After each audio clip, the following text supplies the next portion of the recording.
जय हिंद दोस्तों। आप सभी का अपने चैनल K95 एग्जाम में स्वागत है। आज का प्रैक्टिस सेट होगा दोस्तों हिंदी का। हिंदी परिज्ञान एवं लेखन योग्यता से संबंधित आज का प्रैक्टिस सेट है 9वां। वैसे तो देखेंगे सभी मिलाकर दोस्तों, तो आज का है आपका 19वां। तो आप सभी मित्र वीडियो के लास्ट तक बने रहेगा। आज का प्रैक्टिस सेट बेहद इंपॉर्टेंट है वीडियो एग्जाम 2018 के पॉइंट ऑफ व्यू से। आइए दोस्तों स्टार्ट करते हैं आज का प्रैक्टिस सेट 9वां। तो आइए दोस्तों स्टार्ट करते हैं। ये रहा आपका पहला क्वेश्चन, बेहद इंपॉर्टेंट है क्योंकि ये हिंदी परिज्ञान एवं लेखन योग्यता से संबंधित आपका पत्राचार से है। आइए समझते हैं पहला ही क्वेश्चन। कार्यालय आदेश में अधिकारी का हस्ताक्षर किस स्थान पर आएगा? नीचे दाहिनी ओर, नीचे बाईं ओर, ऊपर दाहिनी ओर एंड आपका ऊपरी बाईं ओर। इस प्रकार क्वेश्चन 1 से 2 क्वेश्चन बनेंगे दोस्तों, तो इसे मिस नहीं करना है। तो आप सभी मित्र वीडियो क्लास तक बने रहिए, सभी चीज़ें बेहद इंपॉर्टेंट है। देखिए, तो इसका राइट आंसर दोस्तों हो जाएगा पहले का राइट आंसर ए। नीचे दाहिनी ओर लिखा हस्ताक्षर होता है, जो साइन होती है वो इसका राइट आंसर ए है। आइए आगे बढ़ते हैं। रामचंद्र शुक्ल ने हिंदी साहित्य का प्रथम महाकाव्य इनमें से किसे माना है? ये भी क्वेश्चन बेहद इंपॉर्टेंट, स्टार कर लीजिए। इस प्रकार क्वेश्चन हिंदी में बनेंगे दोस्तों, क्योंकि ये इसमें प्रथम, मैंने ऑलरेडी हर बार हर वीडियो में बताया जाता है मेरे मेरे हर लेक्चर में, कि अगर किसी क्वेश्चन में प्रथम पूछा जाता है या अंतिम, तो एग्जाम के पॉइंट ऑफ व्यू से क्वेश्चन इंपॉर्टेंट हो जाता है। पृथ्वीराज विजय या पृथ्वीराज रासो, रामचरितमानस, विशलदेव रासो। तो दूसरे का राइट आंसर दोस्तों बी, यानी पृथ्वीराज रासो। ये है प्रथम महाकाव्य। कौन माना है इन्हें? रामचंद्र शुक्ल ने हिंदी साहित्य का प्रथम महाकाव्य माना है। आइए आगे बढ़ते हैं। ये रहा आपका अगला प्रश्न है। क्वेश्चन है, निम्न में से बंधु शब्द का बहुवचन रूप कौन सा है? बंधुओं, बंधुवर्ग, बंधु, बंधुएं। तो तीसरे का राइट आंसर क्या हो जाएगा? ए, यानी बंधुओं। बंधु का बहुवचन बंधुओं। शुद्ध वर्तनी है। अलौकिक, अत्यधिक, अनाधिकार, बारात। तो इसका राइट आंसर क्या होगा? तो दोस्तों इसका राइट आंसर क्या होगा? इसका राइट आंसर होगा, आप सभी तो बताते रहिए दोस्तों, शुद्धवर्तनी कौन सी इसका? चौथे का राइट आंसर है डी, यानी आपका बारात इज द राइट आंसर। ये सही है, शुद्धवर्तनी है। इनमें से शुद्धवर्तनी का शब्द है ज्योत्सना, ज्योत्सना, ज्योत्सना या ज्योत्सना। इसका राइट आंसर क्या है? ये क्वेश्चन रिपीटेड है टो सीरीज की। ये टो सीरीज आपकी कौन सी चल रही है दोस्तों? टो सीरीज ये आपकी है 19वीं। वैसे देखेंगे तो ये कितनी है? 9वीं। तो इस चीज़ को समझते रहिए, बार बार रिवीजन करते रहिए, दोहराते रहिए। जो मित्र नए हैं चैनल पर, इस प्रकार के महत्वपूर्ण वीडियो पाने के लिए चैनल को जरूर सब्सक्राइब कर लें। एंड आज की इस वीडियो को लाइक कर दे दोस्तों, शेयर कर दे, ताकि ज़्यादा से ज़्यादा मित्र इस चैनल से जुड़ सकें। तो आइए आगे बढ़ते हैं। पाँचवें का राइट आंसर दोस्तों क्या है? सी। इसे समझते रहिए, क्वेश्चन बार बार पूछा गया है। तो आइए आगे बढ़ते हैं दोस्तों। आइए देखते हैं अगला क्वेश्चन। अगला क्वेश्चन क्या कह रहा है एग्जाम के पॉइंट ऑफ व्यू से, आइए समझते हैं। मतैक के शब्द में कौन सी संधि है? दीर्घ संधि, वृद्धि संधि, गुण संधि, यड़ संधि। जैसा कि मेरे द्वारा बताया गया दोस्तों हर वीडियो में, संधि कैसे पहचानते हैं, जैसे जैसे क्वेश्चन पूछे गए हैं उस पर बताया गया कि कैसे कैसे हम पहचानेंगे। मतैक के देखिए, अगर सिंगल मात्राएं होती हैं उसके लिए मैंने बताया था कौन सी संधि है, और डबल मात्राएं हैं तो उसके लिए मैं तो आसानी से ही बताया था, उससे आसानी से पहचाना जा सकता है। देखिए, इसमें है तो इसमें वृद्धि संधि इसका राइट आंसर है, और डबल मात्रा के लिए वृद्धि। अगर एक है तो कौन सा हो जाएगा सिंगल के लिए? तो आपका क्या हो जाएगा? गुण। एंड अगर वैसे मतलब दो मात्राएं हैं तो उसके लिए कौन सी संधि है? वृद्धि संधि। मतलब एक प्लस है तो उसके लिए वृद्धि संधि। इस चीज़ को समझते रहिए दोस्तों, मिस नहीं करना है। आगे बढ़ते हैं। आइए, उच्चारण का संधि विच्छेद होगा। उच्चारण का संधि विच्छेद होगा। उच्च धन चारण, अतः उत्तर धन चारण, उत्तर धन चारण या उच्च धन चारण। सातवें का राइट आंसर हो जाएगा सी, उत्तधन चारण इज द राइट आंसर। तो आइए अब आगे बढ़ते हैं। ये रहा आपका अगला प्रश्न है। क्वेश्चन क्या है आपका? क्वेश्चन है ये रहा सामने। मुंबई में गगनचुंबी इमारतें बहुत हैं, रेखांकित शब्द में कौन सा समास समाहित है? तो इसका राइट आंसर क्या हो जाएगा? तत्पुरुष समास, कर्मधारय समास, द्विगु समास, अव्ययी भाव समास। तो आठवें का राइट आंसर है दोस्तों ए, तत्पुरुष समास। गगनचुंबी में कौन सा समास है? गगनचुंबी में तत्पुरुष समास है। आइए आगे बढ़ते हैं। ये रहा आपका अगला प्रश्न है। क्वेश्चन है आपका, जिसमें कोई पद प्रधान नहीं होता तथा अन्य अर्थ प्रधान होता है, वहाँ होता है। ये भी क्वेश्चन इंपॉर्टेंट है, ये बार बार पूछा गया, रिपीटेड भी प्रश्न है। कर्मधारय समास है, अव्ययी भाव है, तत्पुरुष है, बहुव्रीहि है। हमें राइट आंसर डी, बहुव्रीहि। थ्योरी से भी प्रश्न बन जाते हैं डायरेक्ट दोस्तों, इसे भी विशेष ध्यान में रखिएगा। निर्गुण में कौन सा उपसर्ग है? नी, नित, निर, निग। तो 10वें का राइट आंसर सी, निर्ग में नित, निर है इसका राइट आंसर है। आइए आगे बढ़ते हैं। आइए दोस्तों आगे प्रश्न देखते हैं, अगला क्या कह रहा है। अगला है आइए ये रहा सामने, बे उपसर्ग किस शब्द समूह में नहीं है? बेरहम, बेखुदी, बेदम, बेईमान, बाइज्जत या बाकायदा, बेसहारा, बेइज्जत। तो 11वें का राइट आंसर दोस्तों हो जाएगा सी, बाइज्जत, बाकायदा। मिठास शब्द में किस प्रत्यय का प्रयोग हुआ दोस्तों? रिपीटेड प्रश्न है, टोसरीज की। मीठा, ठोस, आस, प्यास। तो 12वें का राइट आंसर है सी, यानी आस इज द राइट आंसर। आइए आगे बढ़ते हैं। ये रहा आपका अगला प्रश्न है, अगला प्रश्न देखते हैं। आइए दोस्तों देखते हैं अगला प्रश्न। अगला प्रश्न क्या कह रहा है एग्जाम के पॉइंट ऑफ व्यू से?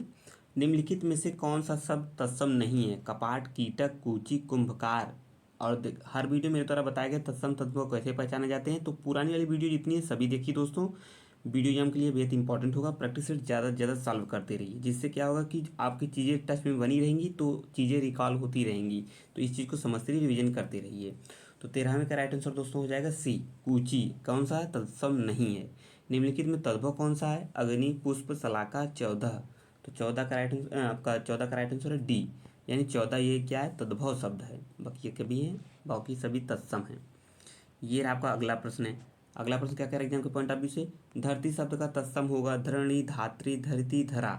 15वां का राइट आंसर दोस्तों हो जाएगा सी, धरित्री। ये इसका राइट आंसर है। समुद्रगुप्त भारत का नेपोलियन था। यहाँ नेपोलियन किस प्रकार की संज्ञा का उदाहरण है? क्वेश्चन बेहद इंपॉर्टेंट है। देखिए दोस्तों, जिस जिस टॉपिक से ज़्यादा प्रश्न बन रहे हैं जीएस में, खासकर जीएस में, उन्हीं उन्हीं टॉपिक को जीएस में कराया जा रहा है और प्रैक्टिस सेट रेगुलर चल रहा है। इसे भी सब सॉल्व करते रहिए। जैसे कंप्यूटर से ज़्यादा टॉपिक क्वेश्चन आ रहे हैं, यूपी जी के जीएस से क्वेश्चन ज़्यादा आ रहे हैं, और आपका करंट, ये तीनों श्रृंखला चल रही है। और ज़रूर जाकर चैनल पर विजिट करें। एंड जो मित्र नए हैं चैनल पर, कॉम्पिटिटिव एग्जाम की तैयारी कर रहे हैं, खासकर video RO and other exam की, तो जरूर चैनल से जुड़े रहिए। और इस प्रकार की महत्वपूर्ण वीडियो पाने के लिए चैनल को अवश्य सब्सक्राइब कर लें दोस्तों, महत्वपूर्ण वीडियो पाने के लिए। और हिंदी में संज्ञा टॉपिक ज़्यादा है, विशेषण से क्वेश्चन ज़्यादा बन रहे हैं, कारक से, इस प्रकार टॉपिकों से क्वेश्चन बन रहे हैं दोस्तों, इसे मिस ना करें। तो 16वें का राइट आंसर हो जाएगा दोस्तों बी, जातिवाचक संज्ञा। नेपोलियन आपका जातिवाचक संज्ञा है। आइए आगे बढ़ते हैं, अगला प्रश्न देखते हैं। अगला प्रश्न क्या कह रहा है? 17वां, ये आपके सामने क्वेश्चन है, इनमें से समूहवाचक संज्ञा कौन सी है? राम, हिमालय, अनाज, सेना। इसका राइट आंसर आप सभी को दोस्तों पता ही होगा, सेना इज द राइट आंसर। निम्नलिखित प्रश्न में 4 विकल्पों में से उस विकल्प का चयन करें जो सर्वनाम के भेद का सही विकल्प है। जिसको जिसको हनुमान बुलाया था, जिसको हमने बुलाया था वह आया है। निश्चयवाचक है, संबंधवाचक है, उत्तम पुरुष, निजवाचक। इसको भी आसानी से आप लगा सकते हैं क्योंकि क्वेश्चन बार बार रिपीट हुआ है। 18वें का राइट आंसर दोस्तों बी, संबंधवाचक। क्या है? संबंधवाचक। आइए आगे बढ़ते हैं, 19वां प्रश्न देखते हैं। ये आपके सामने, मैं यह काम अपने आप ही कर लूँगा। निश्चयवाचक सर्वनाम निजवाचक है कि पुरुषवाचक, इनमें से कोई नहीं। तो आपको बताना है ये कौन सा सर्वनाम है। 19वें का राइट आंसर है बी, ये निजवाचक है, क्योंकि ये लगा क्या, यह मैं, इसकी वजह से यह पहचाना जा सकता है निजवाचक सर्वनाम है। इनमें से किस वाक्य में गलत विशेषण प्रयुक्त हुआ है? तो आपको बताना है। कविता परिश्रमी युति है, प्रबुद्ध जनों से हमारी अपेक्षा है, यह सरकारी महिलाओं का अस्पताल है, वह अच्छा आदमी था लेकिन काम ना आया। 20वें का राइट आंसर है सी, यही सरकारी महिलाओं का अस्पताल है, इज द राइट आंसर सी।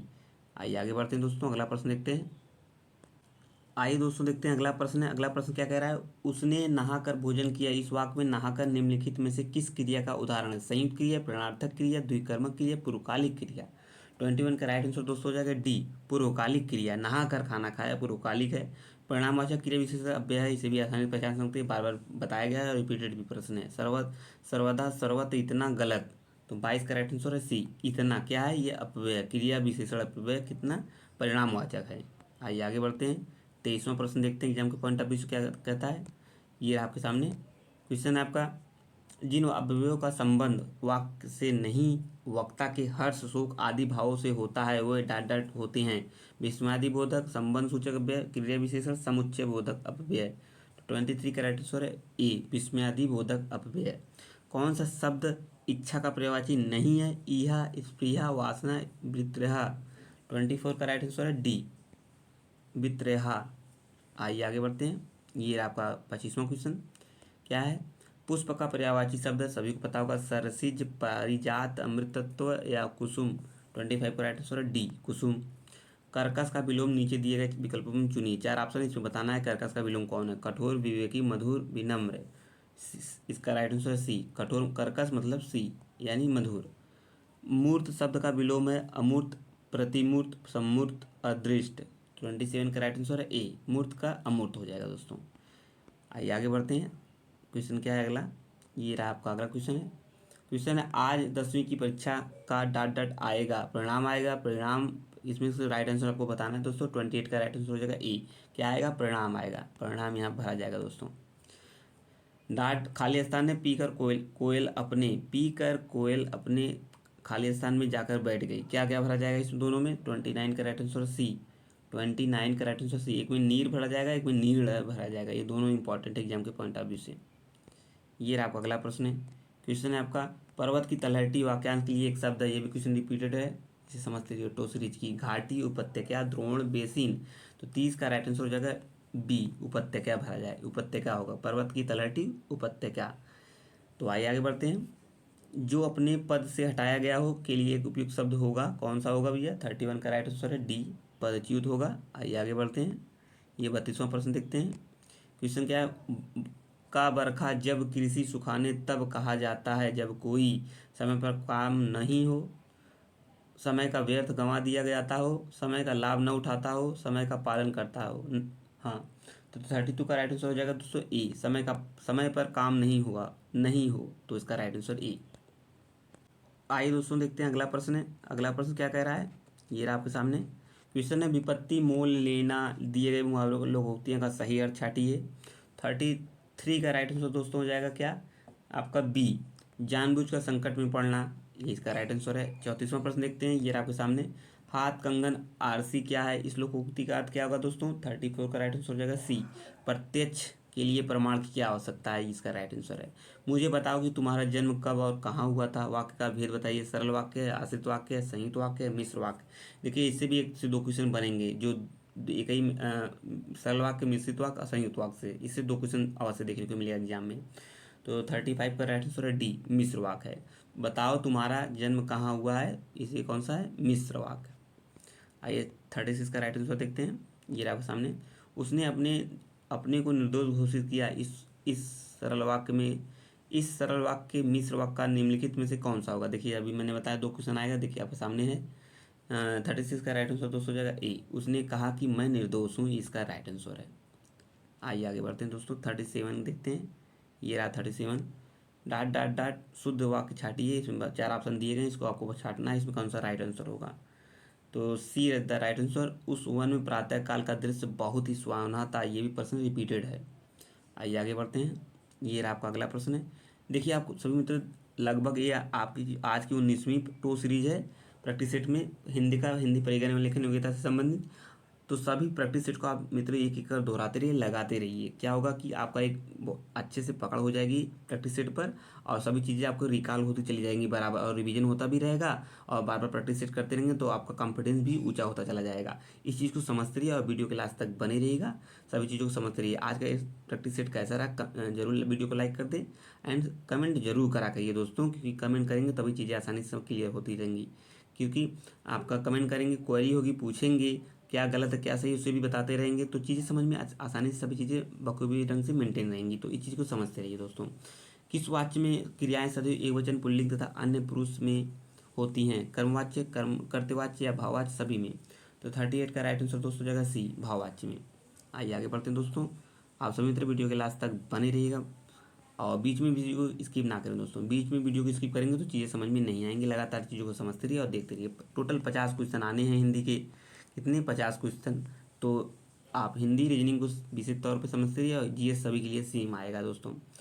निम्न में से किस वाक्य में संप्रदान कारक है, जैसा कि बताया गया था, कारक से भी लगभग 102 क्वेश्चन देखने को मिलेगा एग्जाम में। मेरा घर स्टेशन से बहुत दूर है, राम घर पर सो रहा है, राजा ने निर्धनों को कंबल दिए, निसार निसार खेलता है। 39 का राइट आंसर सी, राजा ने निर्धनों को कंबल दिया, इज द राइट आंसर। आइए 41वां प्रश्न देखते हैं, क्या कह रहा है। मुख्य अतिथि के सम्मान में यह आयोजन किया गया है, इस वाक्य में रेखांकित शब्द में कारक बताइए। तो दूसरा प्रश्न है, सम्मान कौन सा कारक है। अधिकरण है, कर्ता, कर्म, संप्रदान। 40 का राइट आंसर दोस्तों ई, अधिकरण कारक है। कौन सा कारक, अधिकरण कारक। ये रहा आपका अगला प्रश्न है। अगला प्रश्न क्या है, निम्नलिखित में से कौन सा शब्द पुल्लिंग है। पुल्लिंग से भी लगभग 102-3 प्रश्न देखने को मिलेगा। भवदिया, डिबिया, साध्वी, संचालक। तो 41 का राइट आंसर है दोस्तों डी, संचालक कौन सा है, पुल्लिंग शब्द है। दिए गए विकल्पों में से पंडित शब्द का स्त्रीलिंग कौन सा होगा दोस्तों, पंडित, पत्नी या पंडिती या पंडिताइन, पंडिती, तो बी का राइट आंसर पता ही होगा, पंडिताइन is the right answer, C is the right answer. आइए 43 का राइट आंसर देखते हैं। प्रेम अनदेखी राहों की तरह ही आकर्षक होता है, वाक्य का काल पहचानिए। सामान्य वर्तमान काल है, अपूर्ण वर्तमान काल, पूर्ण सामान्य भूतकाल। तो 43 का राइट आंसर ए, सामान्य वर्तमान काल है, ये ए इज द राइट आंसर। आइए 44वां क्वेश्चन देखते हैं। कौन सा विशेषण निश्चित संख्यावाचक विशेषण नहीं है, चार ऑप्शन है दोस्तों, और बताइए इसमें कौन सा राइट आंसर होगा। तो सी इज द राइट आंसर, सैकड़ों लोग मारे गए, इसका यही क्या है, विशेषण निश्चित संख्यावाचक विशेषण नहीं है, इसमें गलत जोड़ा था, इस चीज़ को समझते रहिए। आइए आगे बढ़ते हैं। ये रहा आपका अगला प्रश्न है, निम्नलिखित में से शुद्ध वर्तनी वाला शब्द कौन सा है, अंताक्षरी, अंत्याक्षरी, अंताक्षरी, अंताक्षरी। ये क्वेश्चन बार बार पूछा जाता है एग्जाम में और रिपीट होता रहता है। 45 का राइट आंसर दोस्तों बी, अंत्याक्षरी। सुर सागर किस भाषा की रचना है, इंपॉर्टेंट है एग्जाम के पॉइंट ऑफ व्यू से, रचना से भी 2 से 3% देखने को मिल सकता है। अवधि, बुंदेली, ब्रज, छत्तीसगढ़ी। 46 का राइट आंसर है सी, ब्रज है। कौन सी सुर सागर की किस भाषा का रचना है, ब्रज भाषा। 46 का सी इज द राइट आंसर। आइए आगे बढ़ते हैं। ये रहा आपका अगला प्रश्न है, क्वेश्चन है आपका, पंवारी, पंवारी इनमें से किस बोली से संबंधित है, ब्रज, खड़ी बोली, बुंदेली, अवधि। तो इसका राइट आंसर है 47 का राइट आंसर है सी, बुंदेली है। पंवारी, पंवरी या पंवारी, ये आपकी बुंदेली भाषा है। और ये रहा आपका अगला प्रश्न है। देखिए इस टॉपिक से इस तरीके से 2 क्वेश्चन इसमें देखने को मिलेगा, आपका पत्राचार से भी लगभग 102-3% देखने को मिल सकता है। एंड आपका इस प्रकार के, एक हिंदी का अनुवाद करना होगा, एक इंग्लिश का अनुवाद करना होगा, इस प्रकार के 2 प्रश्न आएंगे एग्जाम में, तो इसे मिस नहीं करना। अगर बराबर प्रैक्टिस सेट सॉल्व करते रहेंगे, टोटल 20 प्रैक्टिस सेट दिया जाएगा हिंदी का दोस्तों, इसमें से आपको लगभग, इसमें से अगर क्वेश्चन आएंगे तो इसी में से क्वेश्चन देखने को मिल जाएगा। जो ये 2 लास्ट के 2 क्वेश्चन जो आते हैं एग्जाम में, ये दोनों इंपॉर्टेंट होंगे एग्जाम के पॉइंट ऑफ व्यू से, वीडियो एग्जाम 2018 के एग्जाम के पॉइंट ऑफ व्यू से। प्राधिकारी के लिए सटीक अंग्रेजी किस शब्द है, देखिए ये पूछा ना, ऑफिसर होगा, अथॉरिटी होगा, लॉर्ड होगा या प्रोप्राइटर होगा। तो 48 का राइट आंसर दोस्तों हो जाएगा क्या, बी, अथॉरिटी हो जाएगा। प्राधिकारी मतलब अथॉरिटी। अगर नोटिफिकेशन का हर प्रैक्टिस सेट में नोटिफिकेशन पूछा जा रहा था, कुछ और पूछे जा रहे थे, तो आप सभी तरह से नोट कर सकते हैं, अलग से मेंशन करके रख लीजिए, एग्जाम टाइम रिवीजन के लिए बेहद ही इंपॉर्टेंट होगा। शिक्षा मनुष्य की जीवन की नींव है, सही अनुवाद लिखिए, कुछ ऐसे थॉट भी आएंगे, देख लेना। ये 49वां राइट, इसका राइट आंसर क्या हो जाएगा, 49वें का राइट आंसर है B, education is the foundation of our life. ये शिक्षा मनुष्य की नींव है, शिक्षा मनुष्य जीवन की नींव है, इसका राइट आंसर है। आज के प्रैक्टिस सेट का लास्ट प्रश्न देखते हैं दोस्तों क्या है। ये आपके सामने आज का प्रैक्टिस सेट कौन सा था दोस्तों। वैसे तो आपका प्रैक्टिस 2 सीरीज की 9वीं सीरीज थी, वैसे मिला के देखेंगे दोनों प्रैक्टिस सेट मिलाकर, तो यह की 19वीं प्रैक्टिस सेट थी हिंदी की।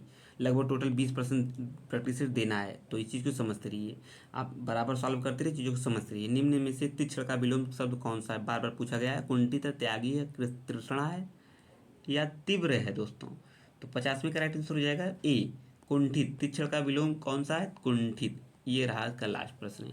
तो आइए आगे बढ़ते हैं दोस्तों। तो दोस्तों आज का प्रैक्टिस सेट यहीं समाप्त होता है, अब मिलेंगे 10वें प्रैक्टिस सेट में यानी 20वें में। तब तक के लिए आप सबका बहुत बहुत धन्यवाद। जो मित्र नए थे चैनल पर, वो चैनल को जरूर सब्सक्राइब कर ले इस प्रकार की महत्वपूर्ण वीडियो पाने के लिए। जय हिंद, जय भारत, थैंक यू दोस्तों।